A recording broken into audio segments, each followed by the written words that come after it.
Welcome to another Terrific Tips episode. I am Terry, your host. Why Terrific Tips? Well, you can't spell terrific without Terry. I'm so excited today because I have one of my closest friends with me, and this is the first time I've had somebody that I've done dinner with. I've been to their house. We've practically had sleepovers together. We have had sleepovers together. We've traveled together. I haven't had anybody that I've been this close to on the show yet. So I'm very excited to bring my friends to all of my listener audience. I want to introduce you to Yamile and Casey McBride. For those of you that don't know Yamile and Casey, they are McBride Somos. Okay, what's McBride Somos? I know you're asking. They help us create toe-curling relationships, not just with our significant others, but with our kids, with our friends, with our coworkers, with our employees, and with our business partners. Now you know why they're on the show. I can't wait for you guys to experience the toe-curling connections and relationships that they can help us create. They're going to give us a couple of tips today. So without further ado, I want to introduce you to Yamile and Casey McBride. They know relationships can be painfully confusing. Somos helps individuals discover their own answers to create the badass relationships that they want with self, source, and others. Welcome, guys. So happy to have you. Hey, Terry. Hey, Terry. So glad to be on. Yeah, for sure. I mean, Terry, let me tell you what. Terry is terrific for sure. And we love being able to hang out with you and grow. This is what's so awesome is in business, in relationship, in couplehood, we have grown and felt pains, but then at the same time, it's growing pains. And so that's why we're so passionate about what we do, is because we get to experience life with people like you. So thank you for having us, for sure. Absolutely. Well, thank you for being here. And I think what you guys do is really unique. We've had a lot of healers, energetic workers, breath workers here on the show, but I think the way that you guys are doing it is really unique and creative. So what made you decide to get into relationship focused energy work and communication? I'll start. Yeah. For me, it started with a personal, agenda for me, is a mission for me, is that when I was a teenager, I went through a lot of depression, went through a lot of not understanding life, how to handle what stuff happens throughout life, problems, and ended up going in and out of the hospitals. My parents didn't even know how to really handle me or what to help me with, so they just did what any parent would do, is, hey, I'll send you to an expert. So I went to an expert, the hospital, and I was in and out of hospitals, and they put me on tons of different medicine. And from there, I was just kept going down in a downward spiral. And then once I graduated high school, I just had to deal with life the best I could. And through that process, I started on a journey of just self-discovery. And I really just said F to the psychologist, psychiatrist. I even started going to church, trying to find God, or I found God, went to different pastoral things. It was I just kept searching and searching and searching, and really no real hardcore answers, no lasting change in anything that I did. And then about 3 years ago in 2017, we went to an event that forever changed our lives. And to me, that was our answer. And I was actually going to school to become a therapist, because when I was in and out of the hospital, I found that I was really good at helping people get breakthroughs. And actually, when I would talk to them in our group counseling, I would actually start talking to people even outside of the group. Next thing I know, these people are leaving. It's I made a friend and now they leave. So that led me into going into pursuing the career of a therapist. And then once I went to the event that I went to in 2017, that is what changed my life, knowing that you could create a lasting change in a matter of a short amount of time. And this was 4 days. Yes. Oh, wow. That's a short event, and you were able to create something that was really hugely impactful for you. Yeah. That's amazing. And from that point, it was like I stopped my master's degree in counseling and started pursuing what does this guy do that creates this lasting change that quick and that fast? Because in therapy, I mean, it's going to take several months to years or decades, and more than likely, you're never really going to get what it is you're looking for.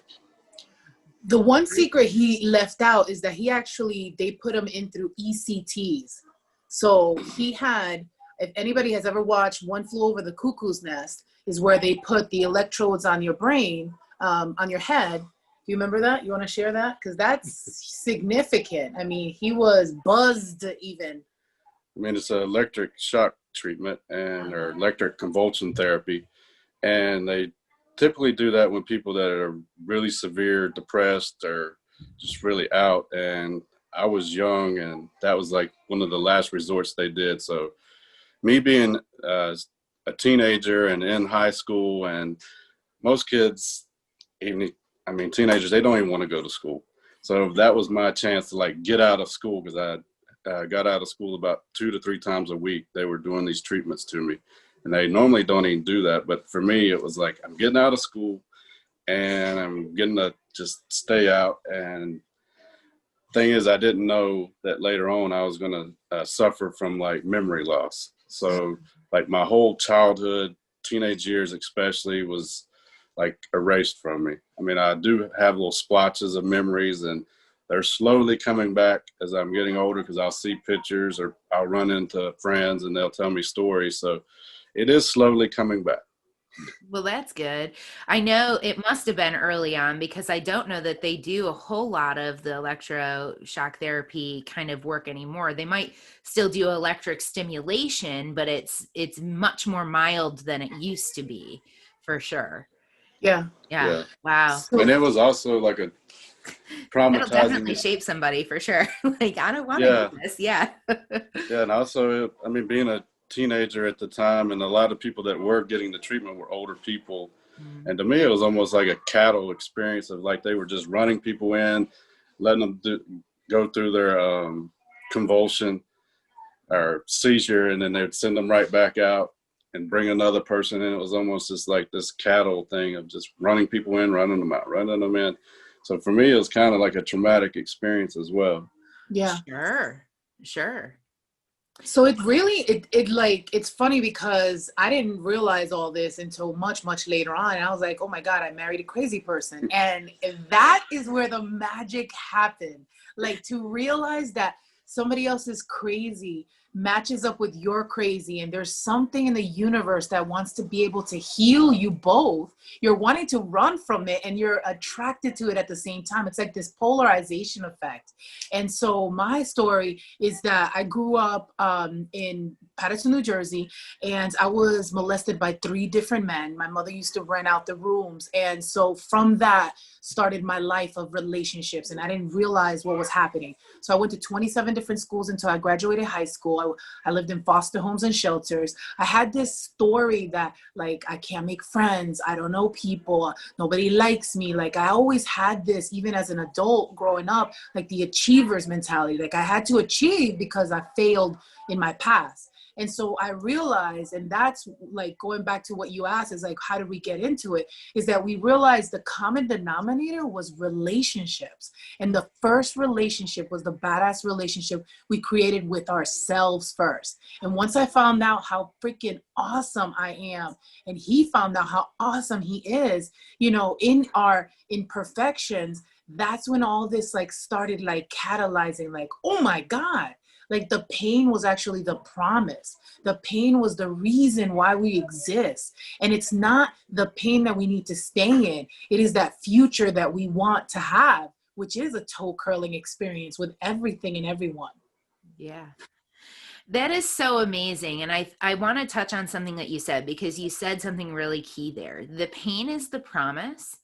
And once we realize how amazing we are as an individual and really tap into that knowing and that belief in self and trust in self, we can create these amazing relationships, not just with ourselves, but with everybody else that we come in contact with. And our pain isn't for us. Our pain is for others. Our pain, we go through that so that we can help others. That's one of the reasons this podcast exists, actually, is because we've all been through some stuff in business. And how do we take that and share it with others to teach them so that they don't have to go through the same stuff we've been through? And that's what's really cool. So you guys developed some McBride Somos. How long have you guys been McBride Somos? The thought of McBride Somos, the creation, the infancy is actually almost 2 years old. Okay. The niche and what we are so passionate that we barely can sleep now for the past like 3 months. Yeah. About 3 months is when it really, it's infused in us. And Somos means we are.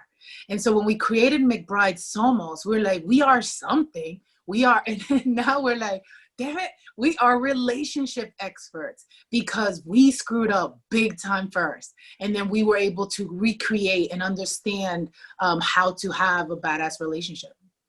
So I would love, if you're willing to share the story of how did you go through that transition? Because that transition, I think, is something that our listeners really need to figure out and experience too, because we've all fucked up big time, right? We all have that one friend that something went wrong and you just, for whatever reason, could never get it back and it's just gone now. And so you feel like it's just totally lost to you. And so you fucked up big time. What are some tips that you might be able to give our people to help them realize that's okay?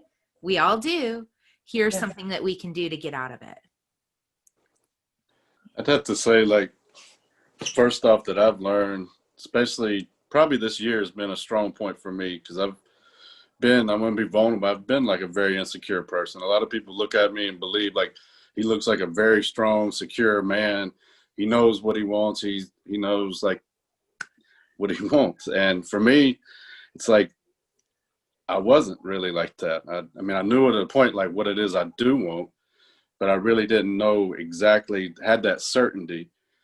But what I've learned for the key point that's really shifted me in my relationship is knowing that whoever I'm doing business with, or even my spouse, is that they have the best intention for me. Mm-hmm. And they're always going to start off with the best intention. It might not later on down the road end up looking the best, but at least my perspective is take on the role of like, whenever I'm doing business, set out that they're setting out to do the best intentions that they have for you.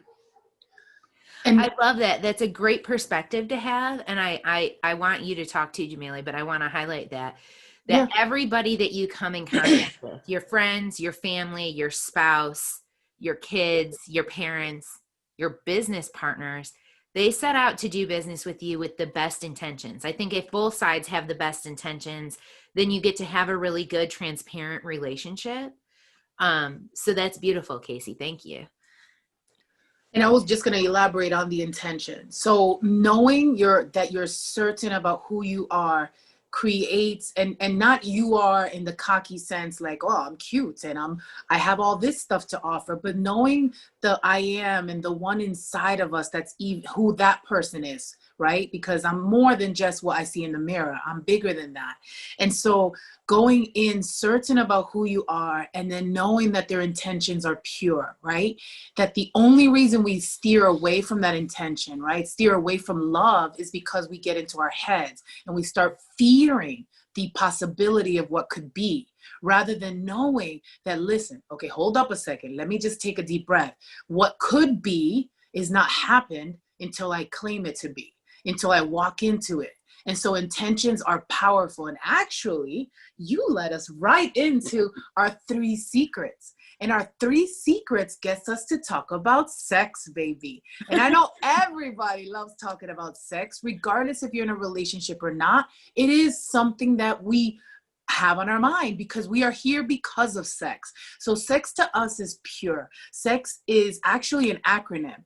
And S stands for share what you want. When you go into a relationship with a business partner, you both are sharing what you want, like the highlights. Like you have an amazing tribe of women, the triad he, she association. Like when I got to talk to these people, I'm like, these are legit people that are loving people, that are local people that want to share their beautiful wants with the world. Like I'm an artist or I'm a marketer or whatever it is. And that beautiful sharing point of what they want. The other thing is entertain possibilities. If I am wanting to work in this area, Winston-Salem or Piedmont or wherever in the world, like entertain the possibilities of what that could look like. Because the minute we think that it's not going to go, or it's impossible, or the government is not going to let us, the minute we block any possibility is when we end sex immediately. Like it's like cold nuggets and you're done. And so entertain any and all possibility, and to not be attached to anything and be open to what that could be.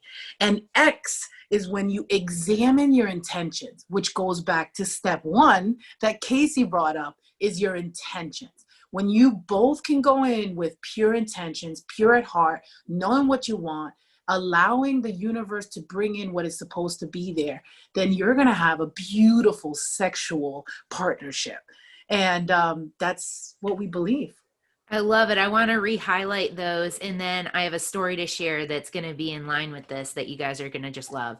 So the S in sex. Now, when we talk about sex, we're not just talking about the intimate act of being with the person that you are in a physical relationship with. We're talking about sex as an acronym in relationships, period. Like in Yes. all relationships. So Yes. the S is sharing honestly and openly what you want the outcome to look like, right? Yes. E is for being entertaining the possibilities. I was going to say open, but that's not an E, that's an O.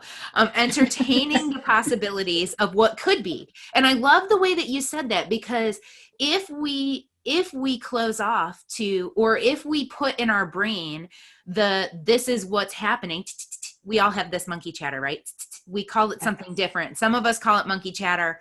I call it monkey chatter. I know Carolyn Bennett calls it monkey chatter too. But I have this big, bold monkey that hangs out on my shoulder, and occasionally I have to flick him like a marble. Because he'll get in my head and he'll start he's just this negative little like resource of like self-doubt and anxiety, and just he makes us think the worst of things. Yeah. Whoever this negative person is in our head makes us think the worst in things, makes us see the worst in other people, makes us see the worst in situations, right? Mm-hmm. So if we take that breath, like you mentioned, we pause and we breathe in and we say, wait, this hasn't happened yet. It could be different. How can I make the story different? What are the opportunities that are available, and what are the possibilities? So examining those possibilities.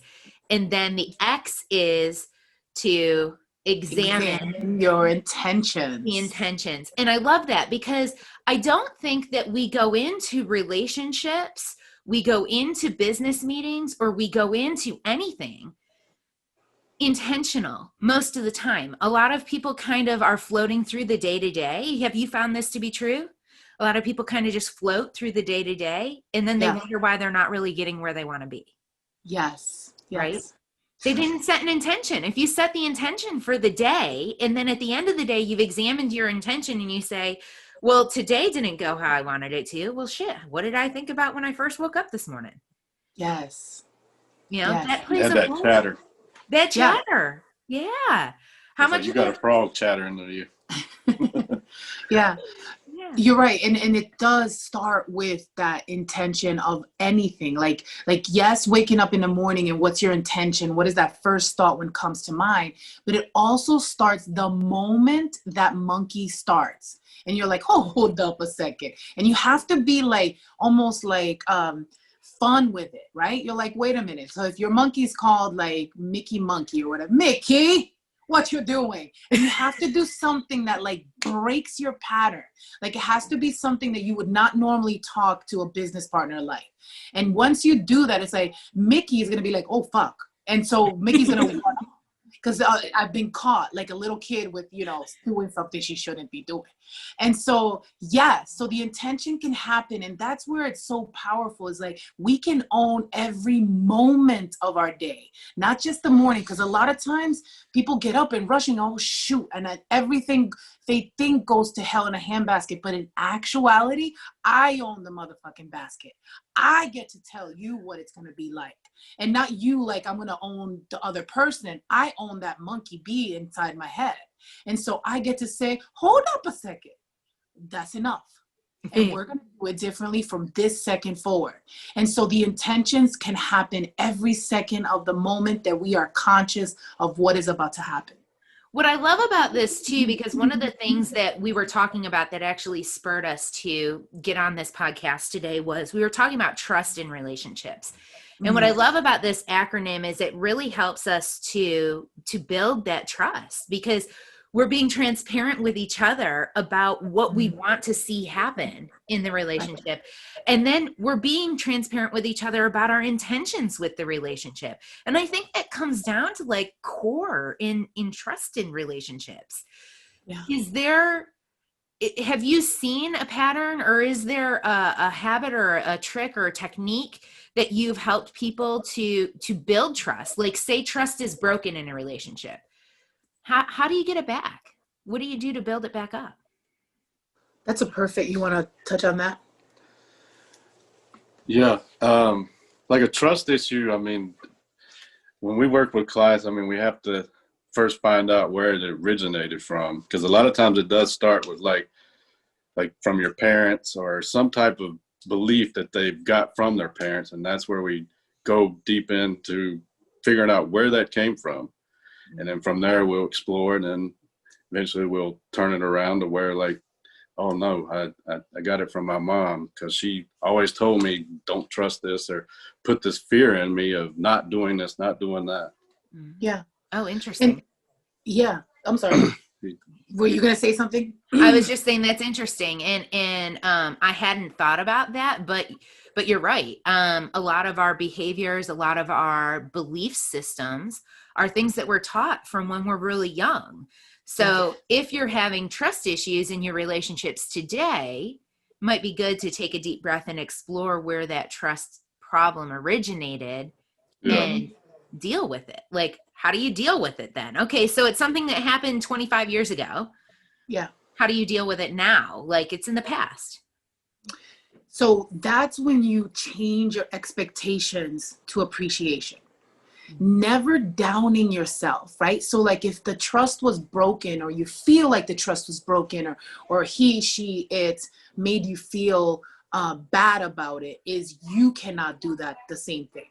You have to remember, okay, Ma always said, and we're sorry, we've got kids because there is no school going on. So it's like we've had dogs, we've had kids, we've had all sorts of things on the show. So they're welcome. It's okay.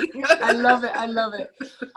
So knowing that, like, okay, so that's right. Shoot, I figured out, because we do have a process where we take you, we regress back to that thought, to that pattern, and help you break it if you want to, because sometimes it still serves us. And sometimes it serves us in a negative way, or sometimes it serves us in a positive way. And so we identify that type of process. But once you identify it, right, you're like, I know exactly where that's coming from. You have to know, like, why you're expecting something different. So like, if the trust was broken, it's because I expected, even though my intentions are pure and I'm in this business relationship with someone, and it feels like they screwed me over, were my subconscious thoughts that I was expecting in return something? Could it be possible, which is step number 2, could it be possible that I was intending on something else and then got like backhanded? Like when you were little, right? And your mom was trying to get you to get some ice cream and then did it for so long. And you held on to that grudge, to that expectation, right? Mm-hmm. So then you have to honor that presence at 25, 35, 55 and say, shit, I know what it was. I used to expect stuff and I was brokenhearted from that. And then step into your power and know that that, look, I don't need for something to go a certain way for me to know who I am.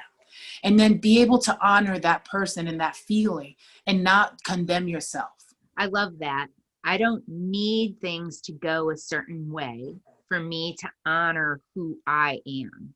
Yes. That is so beautiful. And it's spot on, because we do this all the time, right? We devalue ourselves. We give more than maybe we even are aware that we're giving sometimes.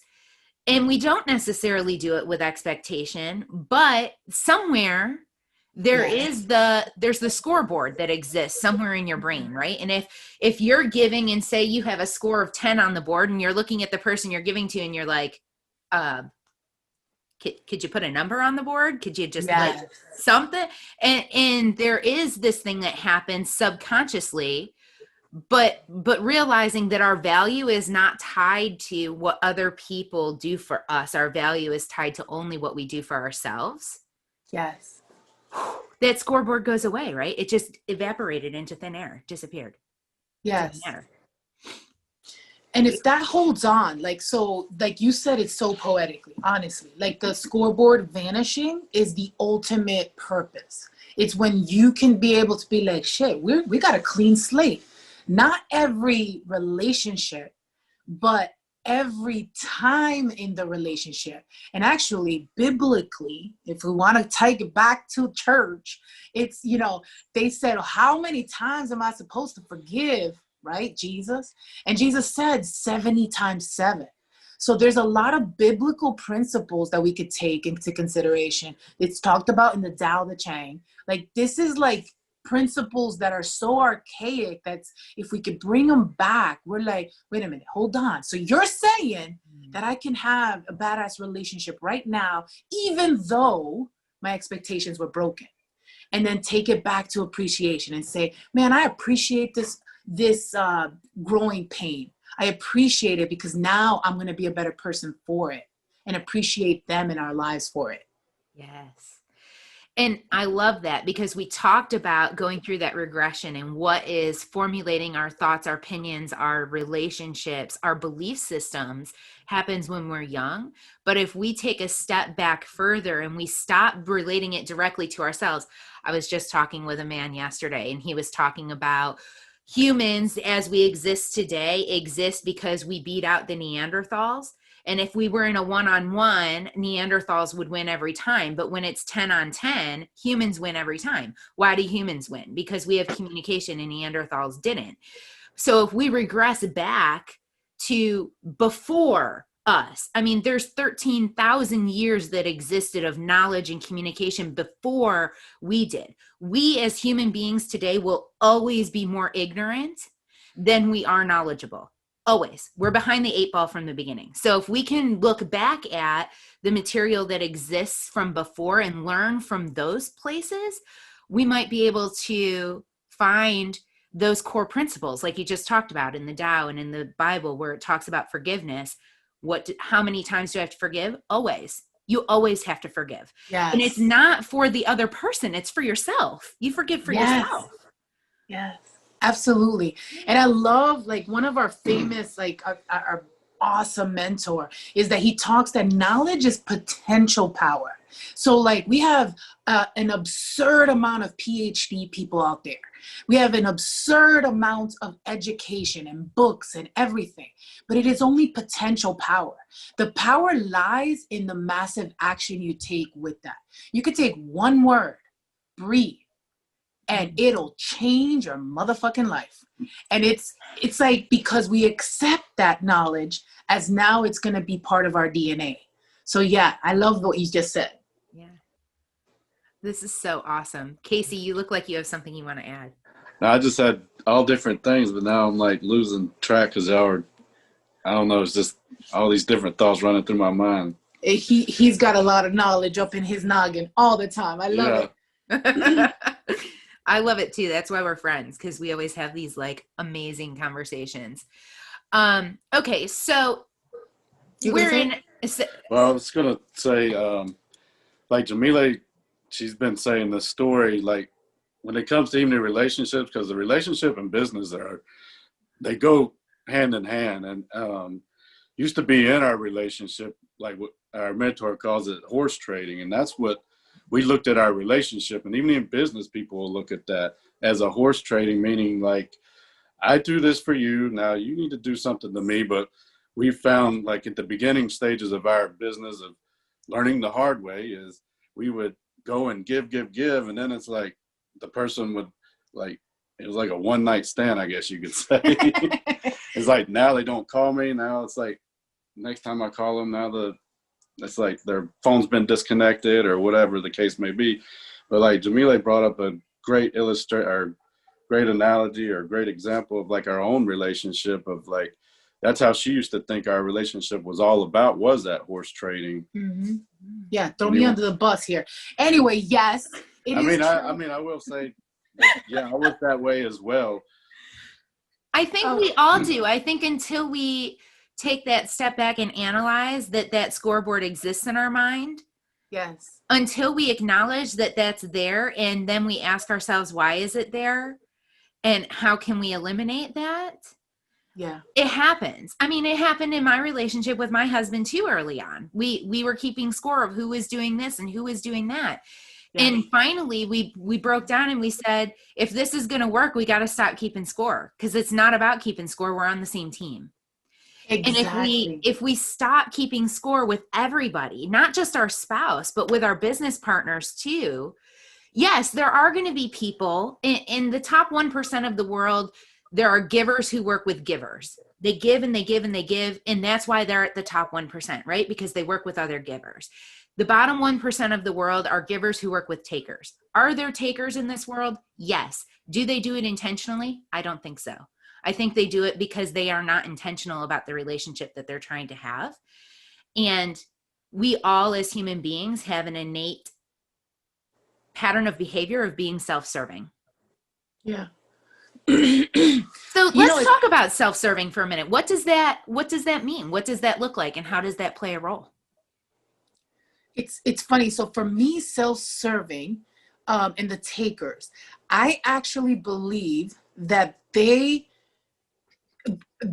are that like that for a reason. Like they learned that trait, like their parents or their colleagues or whatever it was, they kept on getting and getting and getting and getting, which is why I did a lot of not so good for my oldest son, because I kept on giving him. So his expectations turned into, I'm going to just take.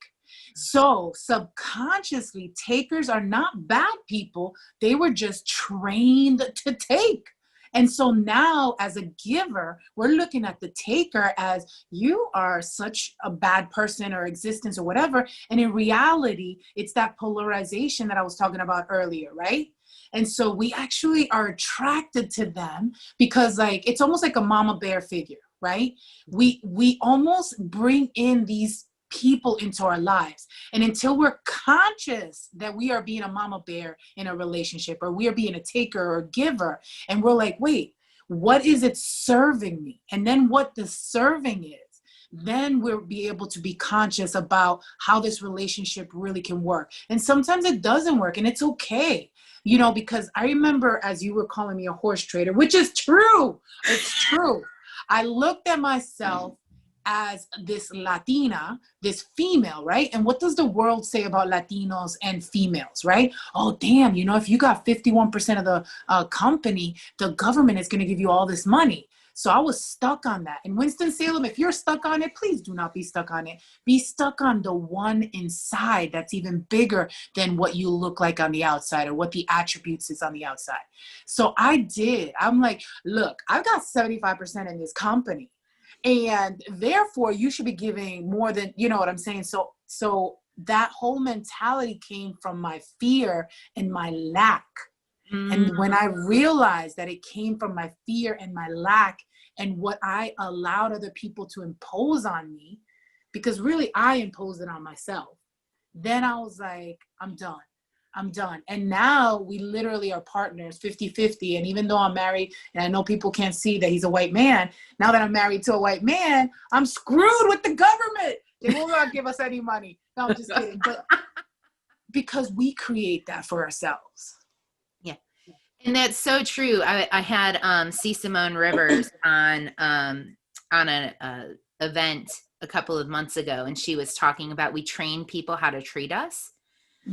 And we absolutely do. We train people how to treat us, and we do that through the labels that we use. Yes. And if we own a label, we're telling people how to treat us through that label. So if we stop owning the labels and start owning the higher self, yes, how does that change our relationships? That's a question? Oh, yeah, no, but that's a rhetorical question, people. Take it. That is a rhetorical question. Guys, this has been amazing. I know that we can keep talking for so much more time, but I do want to respect our listeners and your time. You've been so generous today. What's the best way for our listeners to get in touch with you? The best way is to finding us on Facebook, Casey McBride or Yamile McBride. And Yamile looks like Yamile. Yamile McBride. And that's really where you could keep up with all of our information. So we would love to ignite your relationships, which is also on Facebook. So find us on Igniting Relationships. Yeah, that's our private group that we have. Yeah. Yes. And it's an awesome group. And I've talked about Facebook groups on the show a couple of times. And I'm not a big proponent of Facebook necessarily. I'm not a fan of how they do business, but I am a fan of the way that they have enabled our world to connect and communicate regardless of where you are in space and time. And so that's a beautiful thing. And so Facebook groups, Igniting Relationships, it's a great group. You guys ask awesome conversations and really get the relationships going in there. So awesome. Thank you so much. This has been great. If there was one thing you wish you knew, I have one more question. If there was one thing you wish you knew when you were getting started that you know now, what would that one thing be? Trust in the present. Trust that it's going to happen. Like, know that the very thing you're searching for is searching for you. And when we just released all that worry and running and everything, then it just happened and started happening magically. Yeah, I love that. Casey, is that the same one for you? Yeah, I mean, because I'm trying to think of something and then it's like I'm going blank, but the biggest thing I can think of right now is just honestly embracing life, embracing the good, the bad, and just know that everything that is going to happen in your life is going to work out in the end. I mean, it's like the Shawshank Redemption where the guy digs the hole and goes through, I think it's like 2 football fields of shit and comes out clean on the other side.